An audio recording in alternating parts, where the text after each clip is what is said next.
Hello and welcome back to Wisdom Work with Christa and Christy. We are so honored to be here. My name's Christa Manti, and this is my co-host, Christy McCaffrey. Hello. Welcome, everybody. And today we are talking about healthy home environments. So, in the vein of springtime coming and spring cleaning and just trying to create an environment in your home that is clean and clutter-free and how that impacts our inner work and our inner wisdom. So we're going to be diving in today, and we want to thank one of our listeners. This was a topic given to us by one of our listeners who's in design, and how much she sees that the impact of how the home environment is creates the health of the home and the health of the people that live there. So thank you so much, and we want to incorporate the fact that we are a community. So we love hearing back from our listeners. Any topics or suggestions or conversations you want had on this podcast, please let us know at thewisdomwork@gmail.com. So let's dive in, Chris. We have so much to talk about. I love our personal experiences that we can share from the different topics we talk about on this podcast. So how does healthy home environments resonate with you? Like, what are some of the things that you do in your house, if you don't mind sharing, of how you create this health and this home environment and the energy that we bring to our home and each thing that we do there? Absolutely. I think that intentionality plays a huge role in the healthy environment in your home. For me, uh, when sort of came to understand that the energy that I was holding within myself was playing a huge role in the energy that my family experienced in my home. And then from there, the energy that anyone who entered my home experienced too. That, I don't know, just being the mother and kind of the center of my home. And for the past 8 years, I've been here home with my kids. I work from home. And so I just kind of came to really understand that I played a really significant role in the energy that my house embodied. Mm, And I think that can be tricky sometimes because I'll beat myself up a little bit sometimes if I'm being too, aggressive with my energy, or I'm just stressed out, so I'm lashing out. And um, I've learned to give myself some grace in that, and to always kind of come back to this baseline place that of the energy I would like my home to have. Right. So mm, if I can keep that in mind, I'm more able to come back to that space more easily. mhm, So, something that I use a lot is sage. mhm. And it's kind of funny because now, like, the whole family is on board with it. My husband really likes it if, like, I've been cooking in the house and he doesn't necessarily like that it, like, smells like something. He's saging all over the place. I don't know if he does it so much for the energy as he likes the smell of it. Um, but my kids, I think it's come to be a really comforting smell in our home, and I love that. And I love that we all uh I think it gives us a feeling of safety and warmth and family, I think, when each of us smells that, because it's used so much in our home.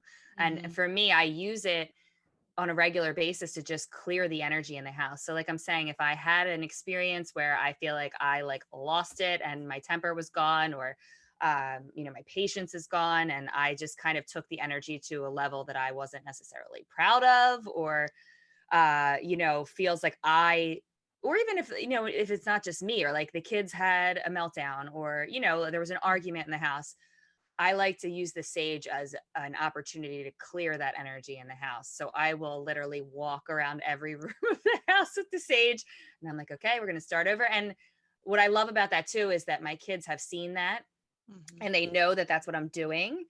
In the beginning, everyone in my house thought that was weird.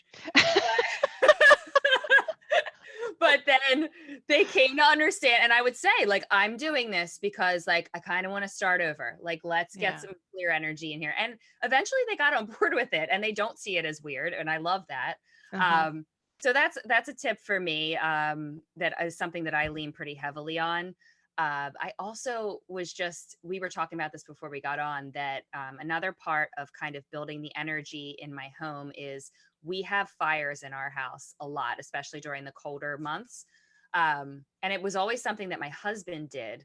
that was like his job and he likes to do it and he would build the fire. Well, this past weekend he was working overtime, so he wasn't here and we wanted a fire. And my son, who's 8, was like, I'm going to build the fire, Mom. I'm going to do it. And I was like, okay. Oh. So he goes and gets everything. He cleaned it out. He set it up. And of course, he didn't light it. I did. But I was so proud of him that like that mattered. Even that just mattered to the kids that we have a fire, even though dad wasn't there. It was like, we want to have that because it's what we normally do. And I was telling Krista that then the next night, my husband was home and I was like, I want to do the fire. Like, I want to build the fire myself. And I was so proud of myself when I did it. But I think that that just signifies a really important part of our energy in our house too. It's like cultivating that feeling of like warmth and togetherness, and we're gathering around a fire, and that makes us feel good. Actually, my daughter at one point over the weekend, I suggested that she go into the basement and watch a show because she didn't like what we were watching. And she said, well, is there a fire down there? Oh. I was like, well, no. So if you want to be near the fire, then you do have to watch what we're watching. But, I think it's just a matter of, I love the idea of creating ceremonies, rituals, whatever you want to call it in your family. Krista, you had mentioned we were talking too, just about cooking and, that ritual within the family and just all these little things that make your family feel like their home, Yes. is to me a really important part of that healthy home environment. Is what are the ways, again, to bring it back to intentionality, what are the ways that we're being intentional about the energy that we're creating in our families and our homes? So Yeah. those are just a couple things that I like to focus on. So How about good, you? Chris. Oh my God. Well, you touched on so many things I just want to respond to. So first, the aromatherapy and how many things can be activated by just different senses, and smells is one of them. So just diffusing essential oils or using cleansing herbs in your house to burn when things go awry or you want to start a fresh energy. Um, we do that too, like after bad dreams or on the full and new moon, we burn sage. We've moved a million times. So unlike you, you've been in the same place for 8 years, you said, We've in been the here for same house? 11, Oh, 11. 11 years. Okay, so we've moved almost every year minus a few. Like we've been in one place. We were in Kirkland in Seattle area for about 4 years, but other than that, we were in another place for 2 years, but otherwise it was a year each time. So we were moving a lot. And each time we would set up home somewhere else, I was really concerned about like making sure it felt like home for us because we had so many moving parts and so many different variables. Sometimes we had demons, sometimes we didn't, and making sure that that place felt like a safe place, a sanctuary, a zen, place that we can come and gather as a family. So one of the things that I love that you mentioned were the elements, like pulling in earth elements to help ground, like the fire and um, creating that hearth and that harmonious energy around the fire. So that's a big one for us too. We love having fires, or we love having us all cook together. And then, so what happens when we move so much is that we're able to minimize and we're able to declutter. And I love that part of moving. So the purge, and I really like Marie Kondo's work with the joy of decluttering and making sure that what brings us joy is what you're keeping. So there's very few items that will really spark joy in your life, and making sure you're creating a home environment that has those things, because that's what's really going to help increase the positivity, the good energy, the good feelings when you walk into your home. Also, as we've moved out of the young years with Damon, getting rid of a lot of the baby stuff and a lot of the neon plastic toys, and trying to create organization around a lot of his things, because he has a lot of stuff that adults may not have. Some do, but creating different ways of um, like holding those things. So we have these wicker baskets that we put all his toys in, so we don't see all of the little things. We just see like the put together in a bookcase kind of situation, and it looks very calming to me when I can just see that, because it's just nice colors. It's white and wood, and it just feels more harmonious energetically. Certain paint colors can make a difference. Like we've been in so many different homes that we notice that, like when we were in when we came to this house, John Paul walked in and he's like, "Oh my gosh, it just feels so beachy," because it was like a lighter color on the walls and a wood floors.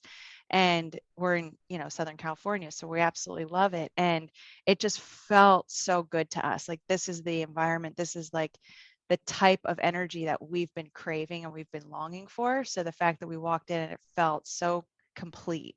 And then what we're adding to it is all of the intangibles, like all of the love and all the harmony. And I'd also add that when we leave homes, we always do a ritual too. So we burn sage as we leave to alleviate all of the negative energy that we may have brought to the home, and we invite in all the beauty and the harmony and the love that we've had there and that we've cultivated, and bring that to the next family. So kind of bringing that, giving the blessing to the family that's about to arrive into our home that we're leaving. So I just think that all of those little things, they may not matter too much, but for me, it really makes a difference in the energy of the house and the four walls. I love that. I love the idea of leaving a space and leaving a certain energy behind you for the next person who Yes. comes along. I love that. And you say these things, maybe they don't matter, but they do. And I think that that's the point of this conversation, is to encourage everybody to tap into the things that matter to you and the Right. rituals that you can create that matter to you and your family, all with the intention of creating that healthy home. And I agree with you 100% on the palette of colors and the organizational aspects. That doesn't come naturally to everybody, the desire to be organized and clutter free. Hmm. um, I am absolutely that kind of person, and so is my husband. And so I always tell him, I'm like, this would have been way more difficult if one of us was like not into being clean and clutter free. Like, we would have Yes. really had a challenge, and it works for us in that way. Although I would say the norm is usually couples are like, one is a little messier than the other, or values organization more than the other. Hmm. Um, but I have found so much peace and calm and, um, just the value of that good energy in my home when it comes to the colors that I choose for the walls. Like you said, like even my pillows and my carpet color and I make all Hmm. of those decisions. Like, I like everything to be a calm color.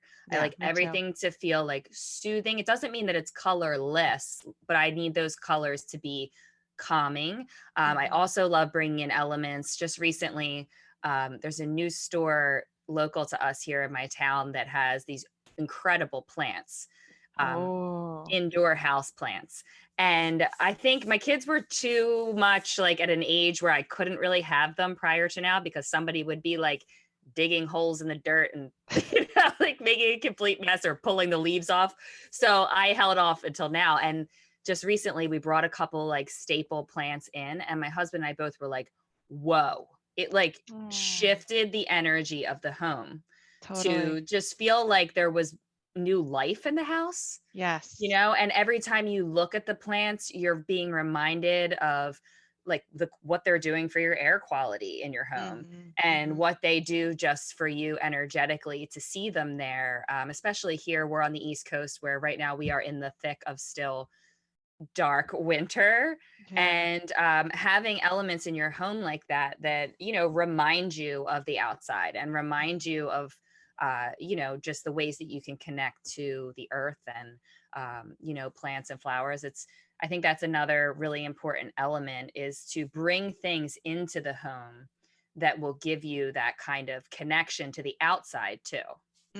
I love that you said that, because I remember when I was in a desk job and I was working in a cubicle, one of the wellness tips that I either read or heard at that time was bring the earth into your cube.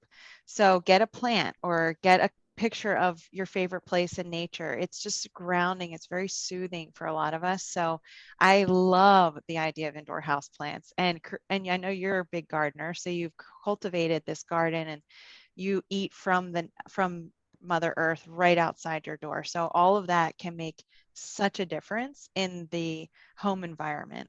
So well done. I definitely am a huge proponent of the garden aspect in your home. Like in the winter months here, obviously I'm not doing much gardening, but I like yearn for the spring for that reason, because I love being able to like decide what the new things are that we're going to plant. And then, Yeah. you're like you said, you're bringing them into the home, and then the kids are getting involved in this like fresh element in the home, that and the excitement of that coming from the backyard. And I had kale that grew in December here in Philadelphia, and I was Wow. like doing cartwheels. I was so excited. I had no idea that kale could grow that long. I planted it in the fall because I had read an article that said you can grow those type of vegetables in the colder months. And that experience for the kids was so exciting. Like they were like, Yeah. something's growing that we can eat, and it's like it just snowed. No, it wasn't snowing, but it was like it was below freezing. Like it was cold. Jeez. That's And amazing. it is. That's It's such a cool. beautiful lesson. I love that. Yeah, I think that those things are important to focus on. And if you're not a gardener, like I'm definitely not saying everybody needs to have a garden, but I think just if you can be, again, intentional about bringing things into the home that give that, uh, connection to the earth, Right. it's really, really important. Yeah, I love that. And local farms too. Like because we've moved so much, we haven't had a garden yet, but I can't wait for that day to root, literally. And but we belong to a local farm. So we do the CSA, the Community Supported Agriculture. So every week, today actually I have to go pick up the farm box and they grow it for us. So we make sure at dinner we do a little prayer of gratitude, thanking the farmers for growing our food for us because it is hard work, as you know, just to keep little things alive. Like if I have herbs on the windowsill or just I have a little herb pot outside and it's tough. It's like I'm not a green thumb, but it's like really difficult to plan and make sure you're having all the right seasonal things in there and rotating appropriately and weeding and all the things that you need to do to cultivate that. But the fruit of your labor, pun intended, is so beneficial and it's so beautiful, just especially with the kids, like seeing them. Our farm does some events and we've gone to the dinners that they have at the farm. So they'll do like little farm tours. And I love that Damon gets to see how much apart we are to where our food comes from and how much work it takes. So how much we should savor our food and, all the beautiful lessons that come from that. So That's a it's really great cool. point, especially because not everybody is interested in having a garden in their backyard. Yeah. And, I think that that's a great way to still have that incorporated in your home, and for your family to access that is to seek out a local farm. And you're absolutely right. Like when I look at, there's a show actually on, Magnolia Network on Discovery Okay. Plus, and it's called The Ranch. I'm gonna get that wrong, but it's this girl who's this woman who is basically still running a farm that's been in her family for like hundreds of years. Wow. It's in California, and I'm not exactly sure where, but the show is all about her and her husband. They run the farm, and she also is all about the cooking and the farm to table and what she's sharing with her community. But Mm. what I really took away from it is how much work, hard work it is Yep.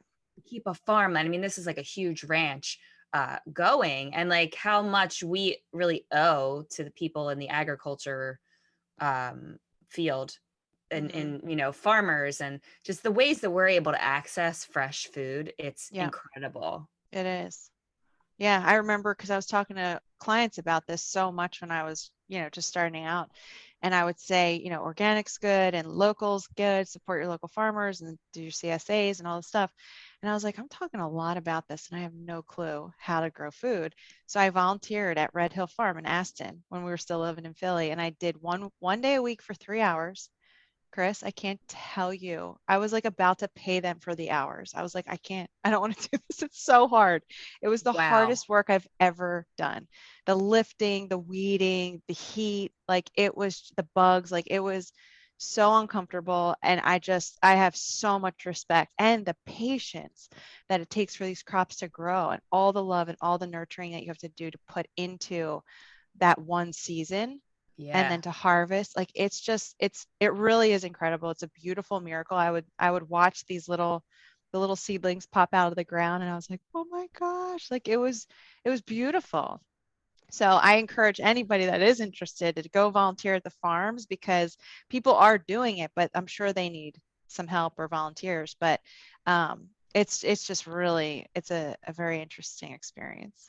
That's a really great, and a great way to immerse yourself in Oh, what it means to really grow and take care of food. And yeah. you're right, it's challenging. Although I love seeing like even just like the smallest little sprouts of Yeah. growth. It's so exciting and you're so proud of yourself. And then to know like if it's something that you're going to be able to eat, like it's just incredible to know that that came from your own hard work. Yes. Yeah. Yeah. So what Oh. other elements would you say are like healthy home in terms of ways that we can think about creating that energy, that healthy Yeah. energy in our homes? So I want to say something because I know this can be an overwhelming topic for people, especially if they haven't moved in a long time or if they've been in the same spot and they've just been accumulating and having kids and there's just like stuff that's spilling out everywhere.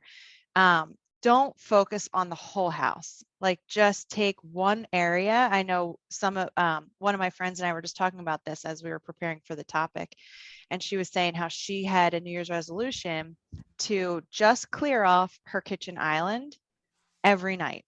Like make sure there's no mail, no toys, no kid cups, no, nothing left on it so that in the morning she could wake up and just see that clutter-free island. And I was like, what a great idea. That's so manageable.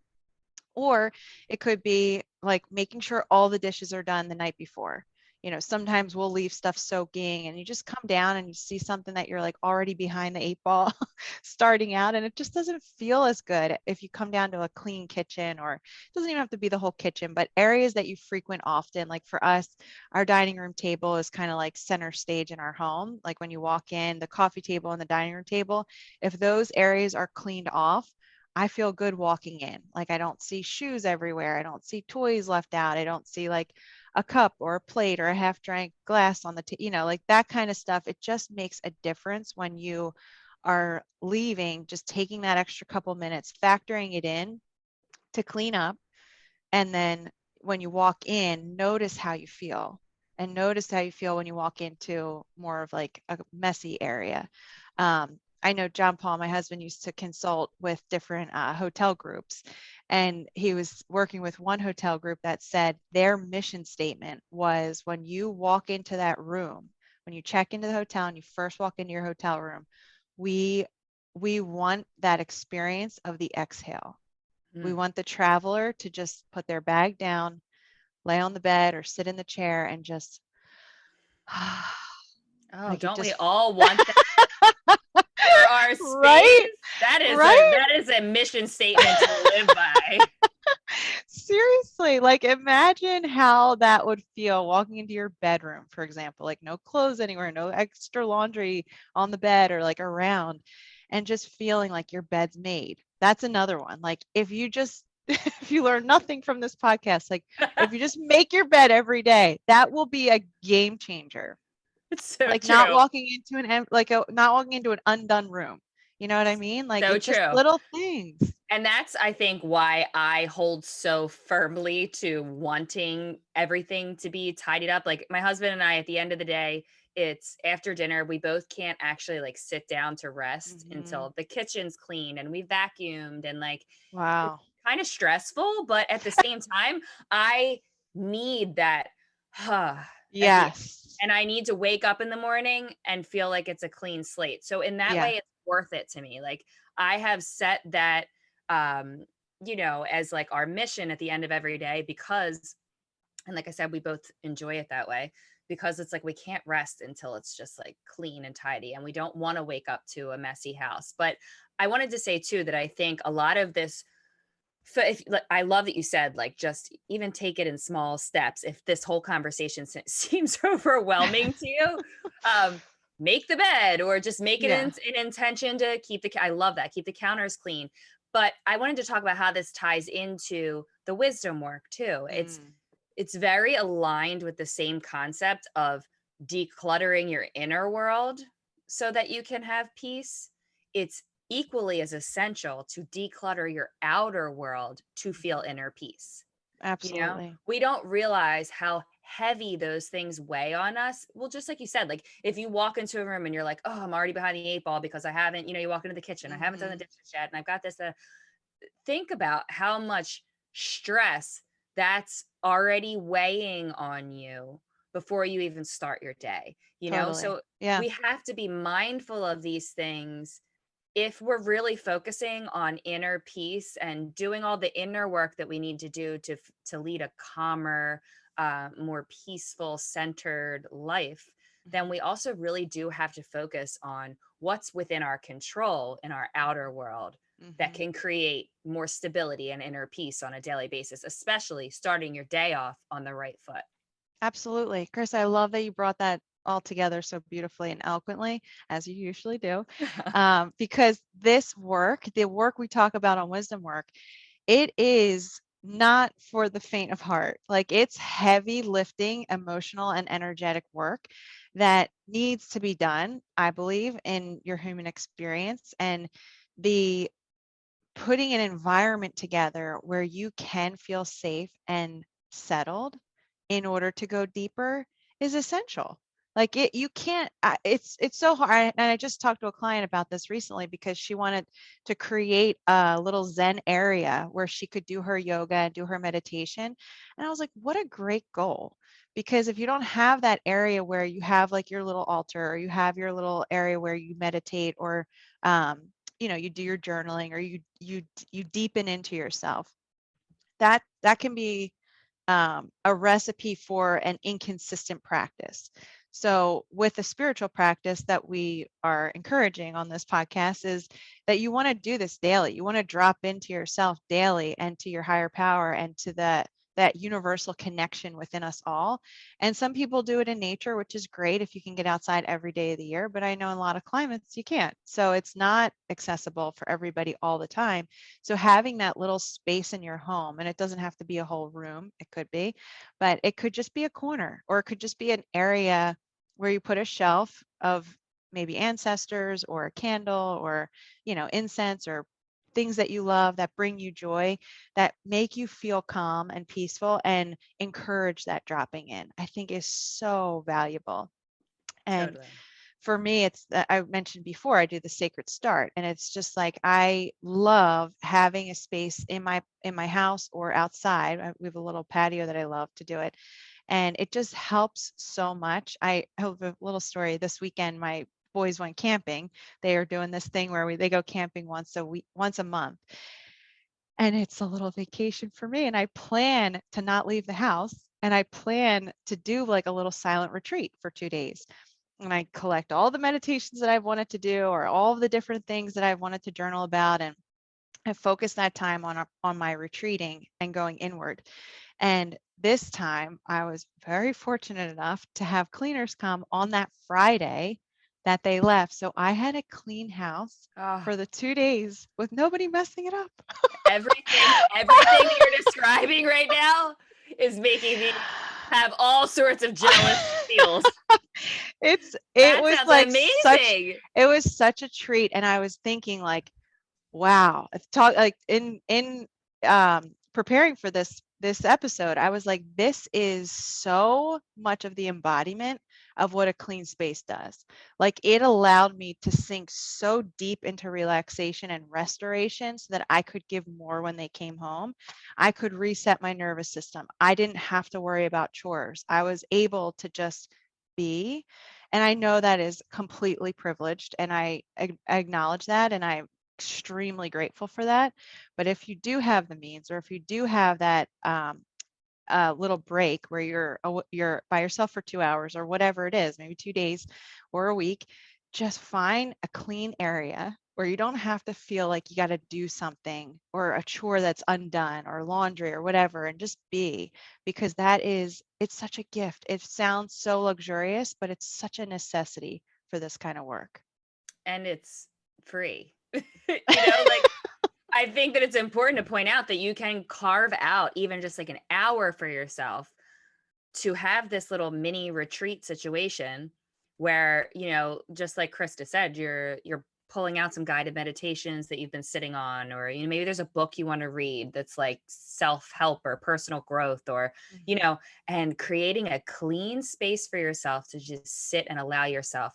It's luxurious, it's necessary, it's filling your cup back up, which we talk a lot about on this podcast, because I think it's so important that if you are not filling yourself back up, what do you have to give? And I think that Mhm. that also plays a huge role in the energy of your home, especially the females out there who, have children, have a home that they feel like their energy is being sucked out of them Mhm. 95% of the time. It is Mhm. so necessary that you carve out some time alone in your home, clean up a little space, and give yourself some time to really like drop into that self-care, so that you are then recalibrating that energy of your home, that baseline energy that I was talking about in the beginning. Mhm. Because again, like our energy in that home, we have so much control over the energy in our homes that we really don't realize we have that kind of power. Mhm. If I recently shared um something on Instagram, and it was, be the energy that you want to see around you, be the light that Mhm. you want to see around you. And I really like held on to that thought for a long time, and I was thinking like, what does that mean exactly? And I think it really plays into this conversation. It's about embody the energy that you want your home to have. Mhm. If you can focus first on your own energy, it and getting it to a right place, a calm place, that is naturally going to trickle out into everybody else in your family, and everybody who enters your home is going to feel it too. That's right. Yeah. And you're creating that. And there was another thing I wanted to mention just about things that I do in terms of having those like sacred places or altars or things like that. I love crystals, and they hold so much positive energy for me. Even just the thought of a crystal calms me.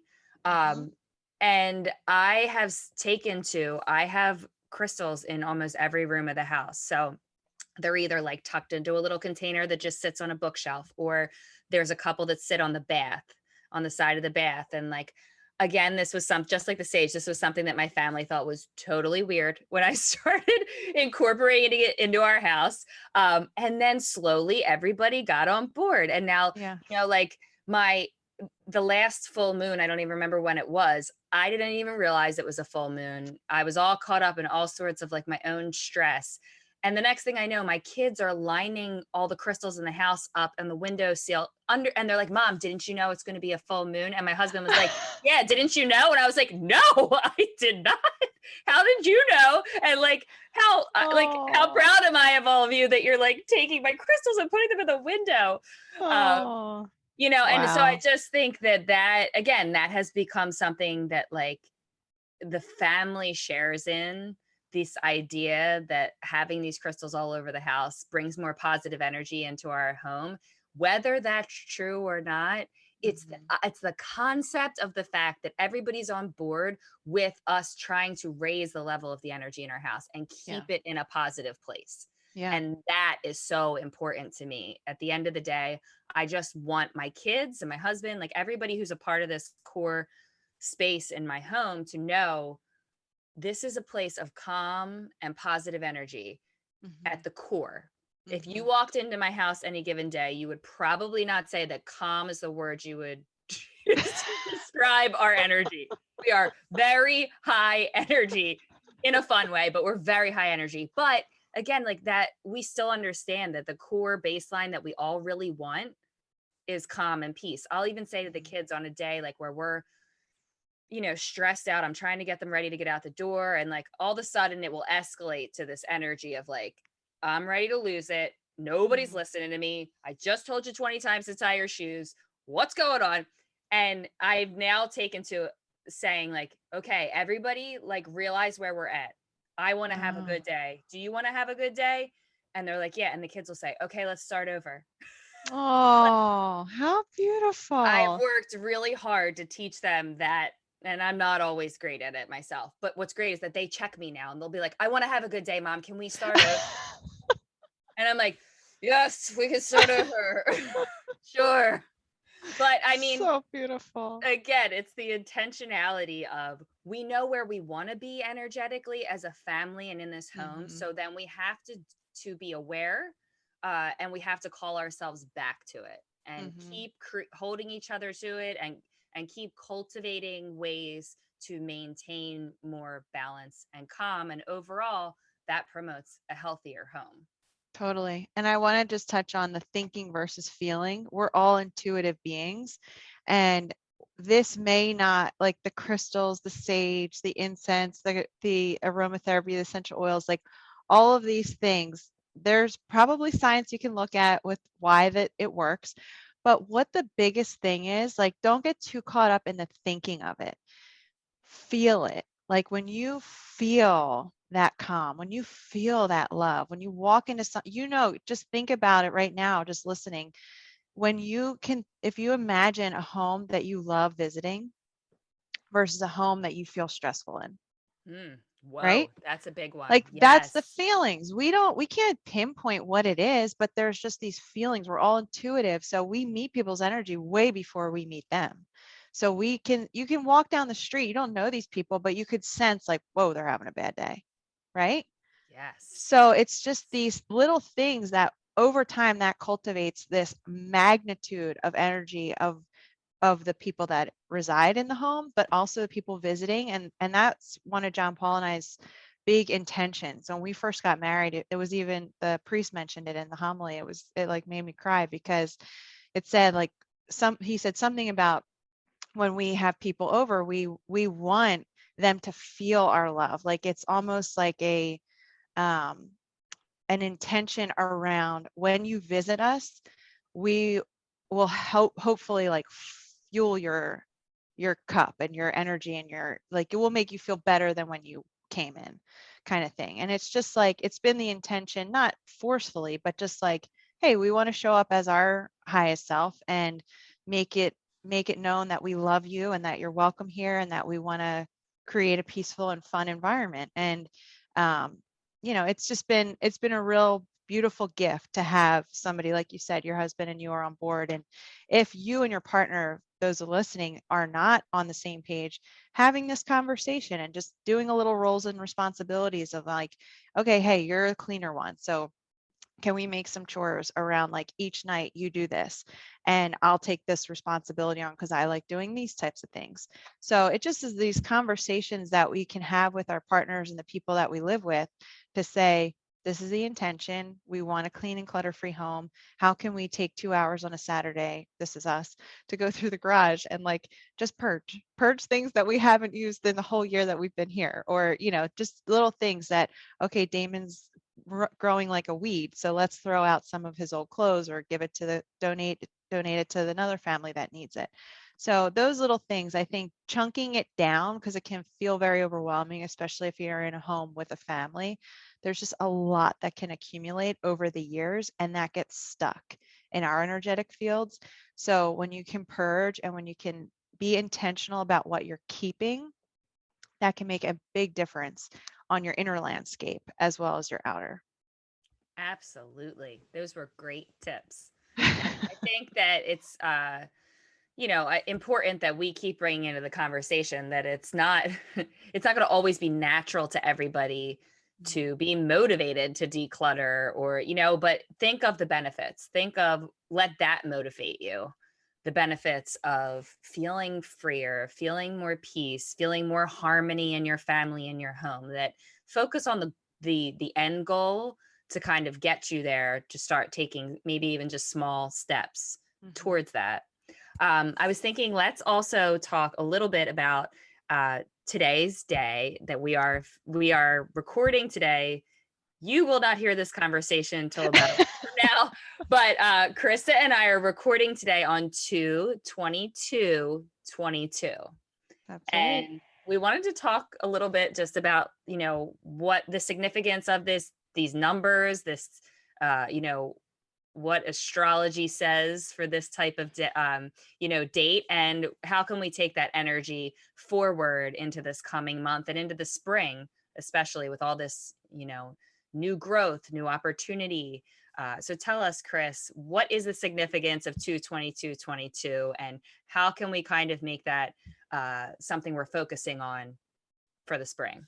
Yes. Well, thanks for bringing that up. I think that is it's important. I mean, I really feel connected when I know what's happening in the planets and astrology. I'm not an expert by any means in numerology, astrology, or any of the things, but I'm just very interested in it. So I'll just preface it with that. So I do have a couple teachers that I love that I follow and get this guidance from. And today is a very auspicious day, and it's a big energetic portal. So we've gone through some things, and like we said, the thinking may not be as caught up as the feeling, but we've all experienced 2020 with that, the energetic shutdown of like, this isn't working, everything needs to stop. So we were all shut in and forced to think about what's going on in our lives and what's happening externally. Then 2021, astrologically, there was some things happening with Saturn and Uranus, which were freedom and restriction, and they were kind of battling. So you can imagine with the mask mandates versus I don't want to wear a mask, these freedoms and all this that stuff with COVID, it just kept going back and forth. And now with 2022, the numerology is saying the sequence of 222 means trusting in the universe, living from your heart, and letting go of fear and worries. So one of my teachers said, write that final letter and ask for forgiveness to somebody that you've been arguing with. Like there's a lot of loving energy coming in right now. And with the spring coming, there's just so much significance around rebirth, new opportunities, feeling fresh, feeling that clean slate, almost like a new year energy where it's just, you're done with the darkness, you're done with the winter, there's light at the end of the tunnel, there's light coming. So thinking about being intentional and thinking about what do you want, what is calling you, and how do you want to be? How do you want to feel going forward? So we've been through a lot collectively. There's been a lot of collective trauma. There's been a lot of personal growth throughout all of these last few years. So I just want to honor all of the feelings that have come with that, and knowing that you're not alone. Let us know. Please reach out. We're a community. We want to cultivate this wisdom work community in a way that's safe, that's supporting you and empowering you to live your best life. So moving towards the direction of that, and only you have your dreams.